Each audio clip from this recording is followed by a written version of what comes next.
Olá pessoal, seja bem-vindo ao nosso canal. Professor Manuel Espírito falando novamente com vocês. A ideia desse vídeo agora é falar sobre um pouquinho sobre a parte de metabolismo, tá? Então falar um pouco de anabolismo e catabolismo. E quando a gente fala desse tema, aí um tema muito interessante, muito importante, porque para acontecer a quebra de substrato ou o acúmulo de energia para o nosso corpo, a gente tem, no caso, vários hormônios no caso, sendo liberados para acontecer isso. Tá? Então a ideia não é falar dos hormônios, mas sim falar só como acontecem os dois processos. Ok? Seja ele com a parte de alimentação, né? Ou muitas vezes seja com o jejum. Tá? Então, vamos entrar, ou com o próprio exercício. Tá? Quem já segue o canal aí, né? Compartilhe a informação para que mais pessoas vejam a informação. Tá? E vamos seguir o nosso conteúdo. Ok? Então, vamos lá. Então, na tela aqui a gente está vendo sobre uma fisiologia do exercício, falando sobre o tema de metabolismo. Então, na tabela aqui, ó, nessa figura, a gente está vendo a informação de catabolismo e anabolismo. Tá? Então, o que a gente tem? Vamos imaginar o seguinte, toda vez que a gente está catabolizando, a gente está perdendo energia. O nosso corpo ele tem um estoque de energia, né, que a gente já conseguiu ele com a nossa alimentação, com o nosso descanso, e ele fraciona essa energia. Então, ele quebra carboidrato, ele quebra ATP-CP, como nós vimos lá no vídeo de bioenergética. Né? Quem não viu o vídeo, volta lá para ver o primeiro vídeo nosso. E a gente tem também quebra no caso de gordura, né? De proteína muscular para formar energia. Tá? Então, nosso corpo ele precisa da moedinha que a gente fala de ATP. Então, toda vez que a gente está catabólico, então a gente está sem se alimentar e provavelmente a gente pode estar em repouso por bastante tempo sem alimentação ou no próprio exercício. Então, essa fase de catabolismo, ela acontece, né, constantemente no nosso corpo e ela se acentua quando a gente fica em jejum ou a gente fica em exercício. Por outro lado, quando a gente fala de anabolismo, então a gente fala assim, a gente está tendo uma predominância anabólica no nosso corpo, principalmente quando a gente está em repouso e a gente está pós-alimentação. A gente se alimentou e está em repouso, pegando essa energia, né, processando pelo sistema digestivo e acumulando essa energia no nosso corpo. Então, o nosso corpo está dando prioridade, né, com liberações hormonais aí, com absorção desses nutrientes e estoque desses nutrientes no nosso corpo todo. Então, nós estamos mais na fase de anabolismo. Tá?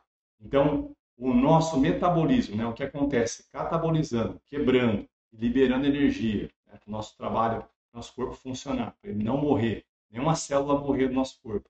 Mas sim, o anabolismo, eles são o quê? Uma balança. Tá? Então, sempre quando a gente está mais anabólico, eu estou mais o quê? Eu estou com menos catabolismo, eu estou em recuperação e estou bem alimentado. Okay? Por outro lado, quando a gente está sem se alimentar, então o anabolismo diminui, eu tenho, no caso, o exercício ou o jejum prolongado, a gente tem mais catabolismo, tem mais hormônios que são liberados para fazer essa função. Tá? E a gente vê aqui, vou colocar algumas informações, né? É uma relação bem dinâmica, né, nessa parte metabólica, anabolismo e catabolismo. Então, é uma balança que o nosso corpo ele flui durante o dia todo.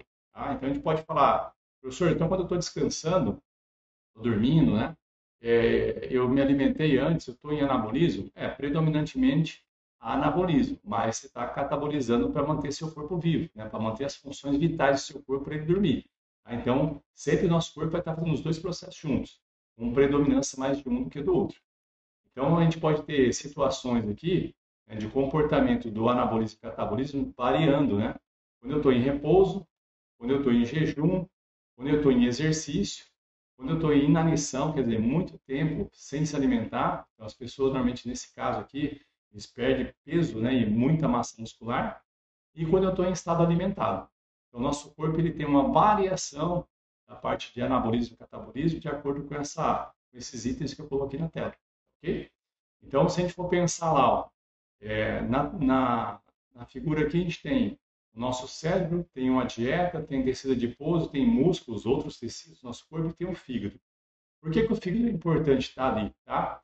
Ele é o único tecido que consegue acumular glicose, okay? Ele consegue acumular glicose e quando ele é solicitado, né, ele precisa liberar essa glicose, ele consegue liberar. O músculo, por exemplo, se ele absorver a glicose está no músculo, eu não consigo transferir do braço esquerdo para o braço direito. ele não tem como aquela energia sair de lá, tá? De forma de glicose, ok? O fígado, então, ele tem essa alta capacidade. Então, nós vamos ver aqui, ó, em alguns estados, a gente vê que quando eu tenho o fígado precisando trabalhar, ele oferece energia para o cérebro, que vai cair na circulação, no sangue, e vai chegar até o cérebro. Ou levar energia para os outros músculos, né? Então, para os nossos tecidos musculares. Quando a gente faz uma atividade longa, por exemplo, uma caminhada, uma corrida, a gente vai precisar que o fígado ofereça energia para o nosso músculo continuar trabalhando. Porque o estoque do músculo é muito pequenininho durante o exercício mais prolongado. Então, ele precisa de ajuda, um help. Tanto muitas vezes da alimentação, como também no próprio fígado, produzir energia e converter, no caso, aqueles subprodutos do metabolismo em energia novamente, em glicose novamente. Tá? O tecido adiposo, como a gente tem ele em alto estoque no nosso corpo, né? Mesmo uma pessoa magra tem uma alta quantidade de calorias, sendo, no caso, estocada, ele vai ser, no caso, fonte de energia também para o nosso músculo. Lembrando, né, que a energia, utilizando a gordura, é somente pela via oxidativa. Tá? Então, a gente vai estar em repouso utilizando gordura, né, que a gente está mais predominando a via oxidativa, mas também a gente vai estar, durante o exercício prolongado, né, com um consumo mais alto de oxigênio, utilizando gordura como fonte de energia também. Tá? E aqui a gente fala, quando eu estou no estado alimentado, o que acontece? Então, as setinhas amarelas que a gente tem aí faz com que o que a gente comeu de alimento, ele vai ser, no caso, fracionado pelo nosso sistema digestivo, ele vai ser direcionado para o fígado para estocar, para os músculos e também para o tecido adiposo. Tá? Então, depende do que a gente come, essas setinhas amarelas aí vão ser mais enfatizadas, tá? Depende do que a gente come, o volume que a gente come e o tipo de alimento, ok? Então, nós vamos falar disso aqui porque tem a relação com a parte hormonal também, tá? Por outro lado, quando a gente está em jejum, quer dizer, não tem uma entrada de alimento, meu sistema digestivo não consegue colocar energia no sangue para ocasionar, no caso, o acúmulo de energia, né? Naquela figura anterior, a gente estava mais, no caso, no anabolismo. Então, quando a gente está em jejum, o que o nosso corpo está fazendo? O fígado, como eu falei para vocês, ele é o principal tecido que oferece glicose, tanto para o cérebro é seletivo, ele só usa glicose como fonte de energia, para você ter uma noção, ele não usa gordura. O fígado oferece energia para os nossos músculos também, e o tecido adiposo, né, ele vai ser quebrado, metabolizado, para formar energia para os músculos também. Pode ver que não tem o tecido adiposo, ele não tem a setinha mandando energia lá para o cérebro, tá ok? Ele só oferece energia para os músculos. O músculo consegue consumir, no caso, a gordura como fonte de energia. Então, em jejum, esse quadro aqui a gente vê o quê? Uma fase mais catabólica. Nosso corpo está pegando o que está estocado no tecido adiposo, no músculo e no próprio fígado, quebrando para produzir energia para o nosso corpo sobreviver. Então, aqui está mais em fase de catabolismo. Aquele quadro anterior que eu coloquei para vocês, alimentado, para agora, isso aí está acontecendo sempre ao mesmo tempo. Durante o dia todo vai ter essas posições, tá? Olha só, durante o exercício físico, o que acontece bastante? O nosso fígado, ele produz, né, ele fraciona a glicose dele para jogar para os músculos, para produzir energia para os músculos. O tecido adiposo, mesma coisa. Então, a gente já sabe, quando a gente faz exercício, nós liberamos alguns hormônios que vão fazer esse processo metabólico de degradação do nutriente para jogar energia para o nosso músculo para ele fazer atividade física. Olha que interessante. Então, a gente faz sempre aqui, dentro do nosso sistema todo, dentro do anabolismo e catabolismo, a gente tem sempre que pensar que eles estão sendo trabalhados ao mesmo tempo no nosso corpo, com mais ênfase no anabolismo e no catabolismo, dependendo do nosso estado de jejum, exercício e alimentação. Então, se eu estou em repouso e estou alimentado, estou mais anabólico, estou pegando energia e estocando. Se eu estou em jejum, estou fazendo exercício, eu estou mais catabólico, estou degradando energia.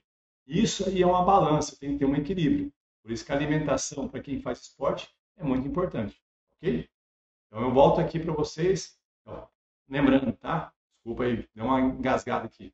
Lembrando só, quando a gente pensa em relação, no caso, ao exercício, eu tenho que me alimentar? Sim. Quanto tempo antes? Quanto tempo depois? Eu sei que vai ter várias dúvidas depois de assistir o vídeo, tá? Então, segue nossa rede social aí.